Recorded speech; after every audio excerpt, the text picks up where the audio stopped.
Namaskar. Hello and welcome to Sansad TV. I am Namrata Singh and you are watching Question Hour.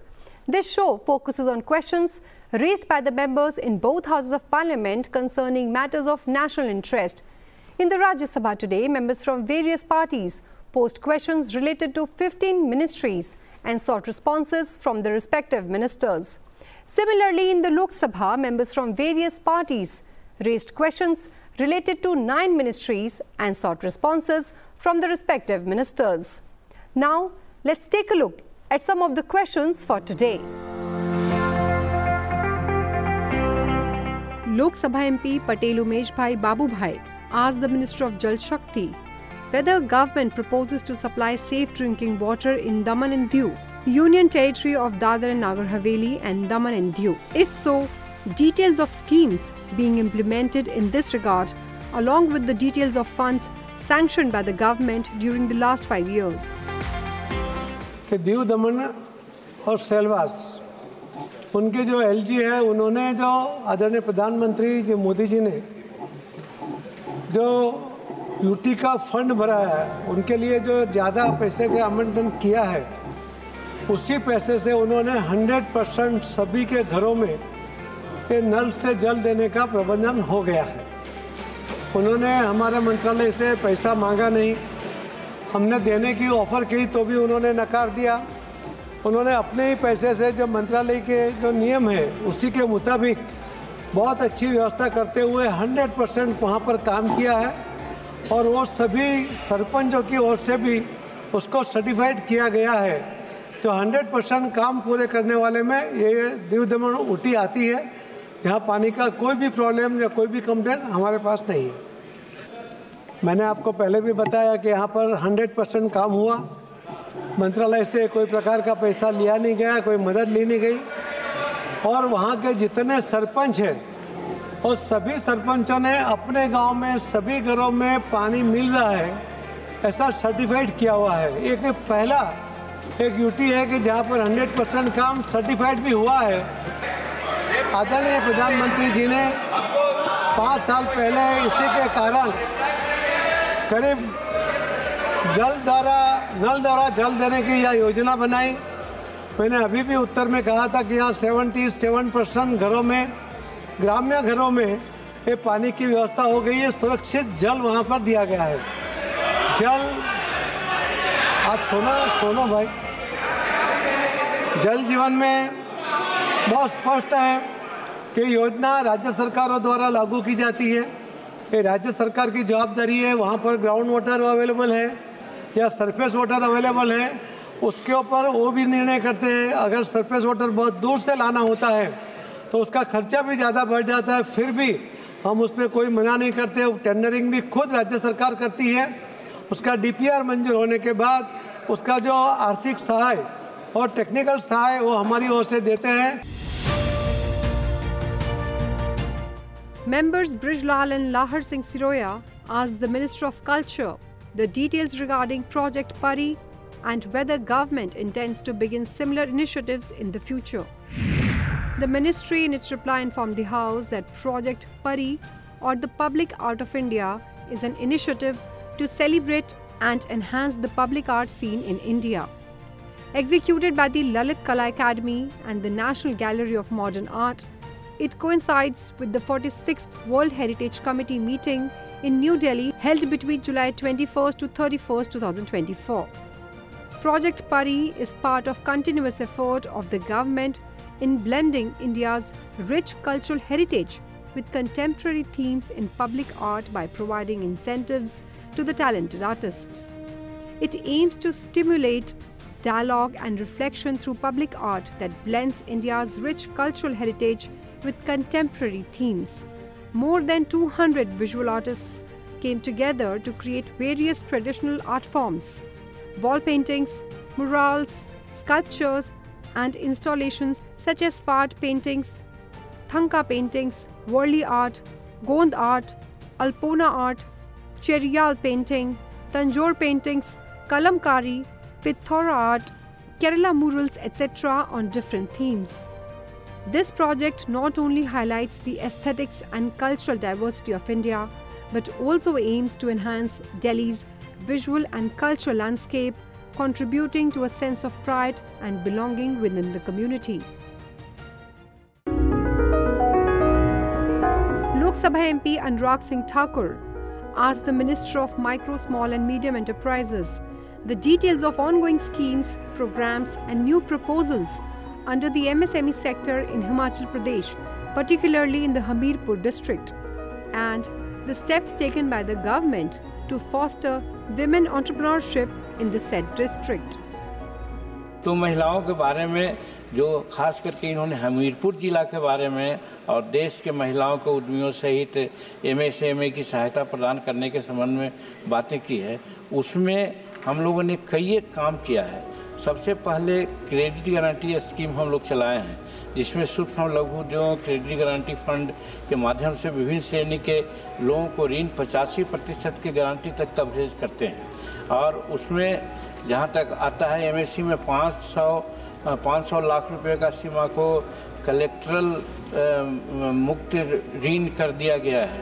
उसी प्रकार से दूसरा है कि आत्मनिर्भर भारत फंड के माध्यम से 50,000 करोड़ रुपए का इक्विटी समावेशन भी हम लोगों ने इन लोगों के लिए किया है। फिर आगे बढ़ते हैं तो MSME के वर्गीकरण के लिए नया संशोधित मानदंड इन्हीं लोगों के किया है। व्यवसाय की सुगमता के लिए उद्यम पंजीकरण के माध्यम से MSME के नए सिरे से पंजीकरण किया है। और सर 200 करोड़ रुपया के खरीद के लिए कोई भी वैश्विक निविदा नहीं होगी, खास करके महिलाओं के लिए सर एक बहुत बड़ी बात ही है सर। उसी प्रकार से दिनांक 2/7/2021 से खुदरा और थोक व्यापारों में MSME के रूप में समावेशन किया गया है। कहने का मतलब महिलाओं का ऑलराउंड डेवलपमेंट हो, रोजगार के संबंध में हम लोगों ने पुख्ता इंतजाम कर लिया है। अभी हाल में हम लोगों ने इस माने में चाहे यशस्वी योजना के माध्यम से हो, PMGEGP योजना के माध्यम से हो, क्रेडिट गारंटी कार्ड के माध्यम से हो, ये सारा काम इसी उद्देश्य से हम लोग कर रहे हैं। और एक चीज़ जो पहले इन्होंने कहा था उसके बारे में भी बात मालूम आई, क्रेडिट गारंटी स्कीम में जितना काम पहले 22 सालों में हुआ था वही पिछले मात्र 2 साल में हम लोग करने किया है। हाँ, और उद्यम पोर्टल पर 4.8 करोड़ उद्यम पंजीकृत हुए हैं सर, ये भी एक रिकॉर्ड की बात है। और इससे समझा जा सकता है कि MSME विभाग कितना सक्रिय होकर के माननीय नरेंद्र भाई मोदी जी के जो सपना है उसको पूर्ण करने के लिए किया जा रहा है। Lok Sabha MP Kalyan Banerjee asked the Minister of Jal Shakti the current status of Catch the Rain campaign and the details and achievements made by using remote sensing images from NRSA and GIS mapping technology and the benefits of using the data to plan scientifically new water harvesting system. The ministry in its reply informed the House that under the Jal Shakti Abhiyan Catch the Rain campaign, one of the 5 focused interventions is enumerating, geotagging and making inventory of all water bodies and preparation of scientific plans for water conservation. District magistrates or collectors have been requested to provide details of water bodies with the help of old revenue records and using remote sensing images from NRSA and GIS mapping technology, all existing water bodies, water harvesting structures, mark their boundaries, geotag them, integrate available data from National Water Informatics Center, State Water Resources Information Systems. The data is also used to prepare scientific water conservation plans. As per information available, 568 districts have prepared the scientific district water conservation plans in the country. A district water body atlas has been created for 135 districts across the country. The objective is to provide a preliminary understanding of the water spread area, chlorophyll content, and turbidity index of water bodies larger than 1 hectare.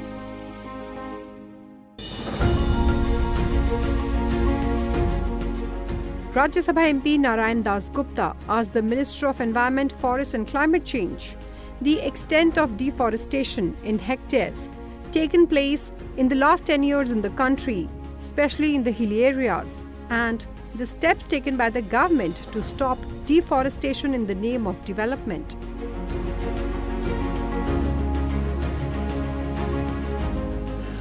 जो forest क्षेत्र में हम लोग forest area में जो permission देते हैं और फॉरेस्ट एरिया की जो लैंड को डाइवर्ट करने की जब परमिशन देते हैं तो हम दो प्रावधान लगाते हैं। एक कंपनसेटरी फॉरेस्टेशन की, उसके एवज में रिकवरी की ज़मीन, और दूसरा उसका एनपीवी, जो उसका एक मूल्यांकन करने का तरीका है। उस मूल्यांकन के आधार पर राशि जमा भी की जाती है। और इसलिए जैसा कि माननीय सदस्य महोदय ने इसके उत्तर में ध्यान दिलाया है कि पिछले 10 वर्षों में 71,73,396 हेक्टर मतलब 1,733 स्क्वायर किलोमीटर का जो फॉरेस्ट एरिया है वो इस तरह के विकास की गतिविधि के अंतर्गत गया है। पर जो कंपनसेटरी अफॉरेस्टेशन में ज़मीन लेने का जो क्रम है उसके कारण मैं माननीय सदस्य महोदय को ये ध्यान दिलाना चाहूँगा कि 21,761 स्क्वायर किलोमीटर का जो एरिया है वो हमारा इंक्रीज़ भी हुआ है। तो इसमें हमने पूरी तरीके से ज़मीन की क्षतिपूर्ति की भरपाई करी है। जहाँ तक विकास योजनाओं में केवल हम ज़मीन ही देने के साथ एनपीवी ही नहीं रखते, हमारी जो अन्य शर्तें रहती हैं, विशेष रूप से जो माननीय सदस्य महोदय ने कहा है कि जब पहाड़ी क्षेत्र में कोई ज़मीन होती है तो उसका पेड़ कटने से जो है वो नुकसान होता है। उसके लिए हम सामान्यतः इस बात का ध्यान रखते हैं कि जब भी हम यूजर एजेंसी को कोई काम करने के लिए देते हैं तो सॉइल और मॉइस्चर कंजर्वेशन जो वर्क्स हैं, हम हमेशा इस बात पे ध्यान रहते हैं कि वो उसका पूरी तरीके से यूजर एजेंसी के द्वारा ध्यान रखा जाए। क्योंकि अगर मिट्टी की कटाई या उसका मॉइस्चर को अगर हमने अपने विकास कार्यों के साथ नहीं रखा तो उसके लिए हम बाकायदा दिशा निर्देश जारी करते हैं। दूसरा, कैचमेंट एरिया ट्रीटमेंट प्लान के लिए भी बहुत आवश्यक है। और तीसरा, चूँकि पहाड़ी क्षेत्रों में ये अपने जंगली जानवरों के जाने के रास्ते हैं तो मिटिगेशन मेजर्स में हम वाइल्ड लाइफ मैनेजमेंट प्लान और विशेष रूप से उसमें पैसेजेस हम देखते हैं ताकि सड़क वगैरह बनने के कारण हमारे जो जंगली जानवर, जो हमारा वन्य जीव है, उसमें किसी प्रकार की बाधा ना आए।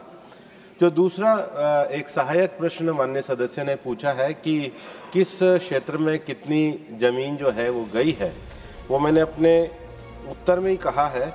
The state and UT wise details have given in the annexure. तो इस प्रश्न के साथ जो एनेक्जर लगा हुआ है उसमें सभी प्रदेशों को दिया गया और उसमें जो हमारे पहाड़ी राज्य हैं वो भी सम्मिलित है, वो विस्तार से इस आपके लिखित उत्तर में दिए गए। जब हमारे यहाँ एक 1987 से फॉरेस्ट सर्वे की एक पूरी संगठित व्यवस्था है जिसके अंतर्गत हर 2 वर्ष में हम फॉरेस्ट एरिया का सर्वे करके उसकी रिपोर्ट को प्रकाशित करके सबके सामने रखते हैं।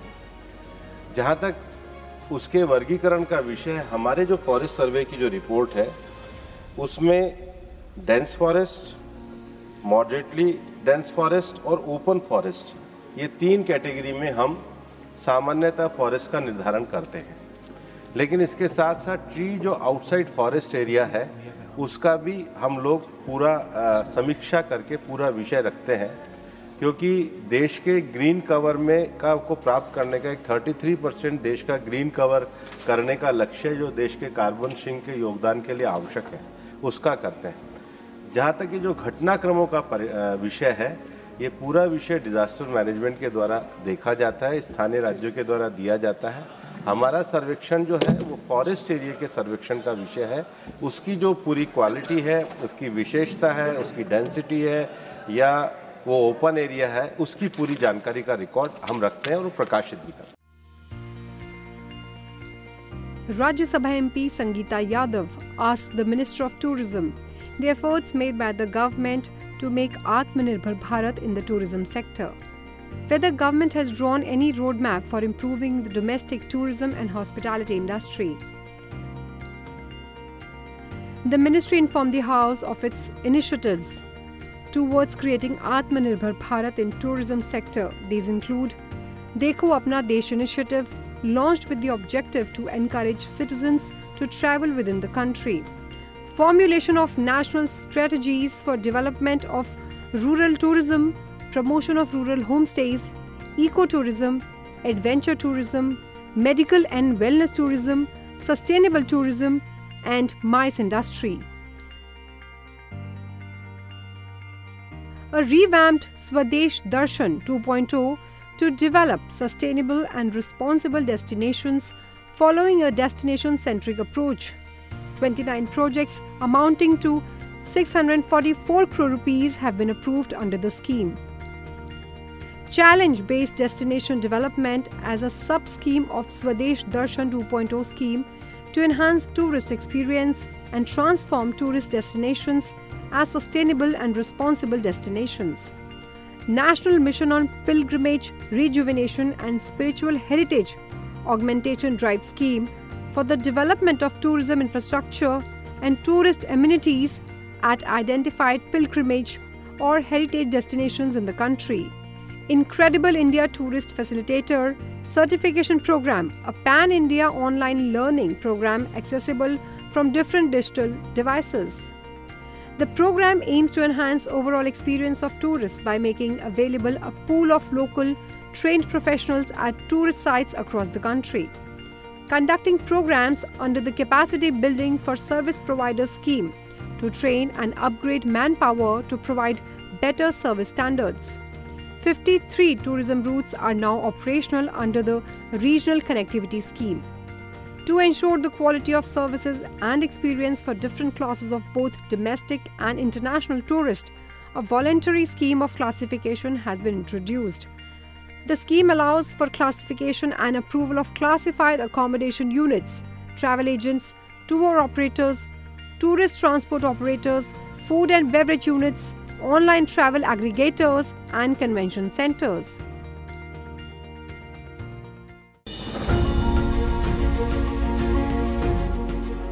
Rajya Sabha MP Haris Biran asked the Minister of Law and Justice details of key findings and recommendations from the report of the high-level committee headed by former President of India constituted to examine issue of simultaneous elections and the current status of implementation of the One Nation, One Election proposal. One nation one election इसको लेकर के एक HLC गठित की गई।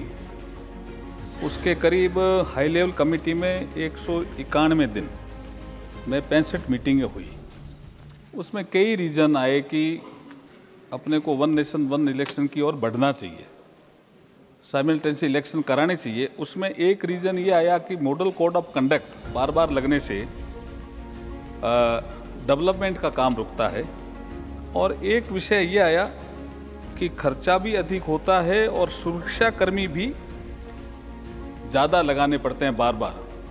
जो अभी supplementary पूछा, फोर्सेस कितनी लगेगी, कितने चरणों में चुनाव होगा, ये विषय भी हमारी कमेटी के सामने आया। ये भी एक रीज़न था जिसके कारण इस कमेटी ने रिकमेंड किया कि वन नेशन वन इलेक्शन की ओर इस दिशा में देश को बढ़ना चाहिए। ये रिपोर्ट राष्ट्रपति जी को सौंप दी गई है और इसके जो क्रियान्वयन से संबंधित जो कानूनी पहलू है, जिनमें कई संविधान संशोधन और होने हैं, उन पर विचार किया जा रहा है।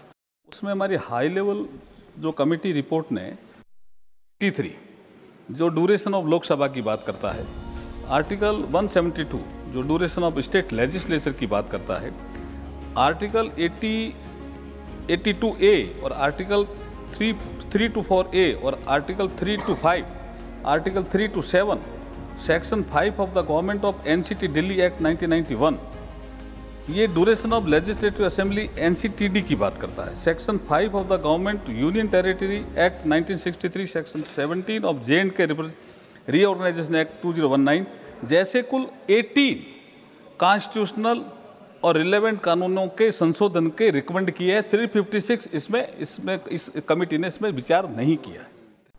Well, that is all I have for you in this edition of Question Hour. Stay tuned and thanks for watching Sunset TV.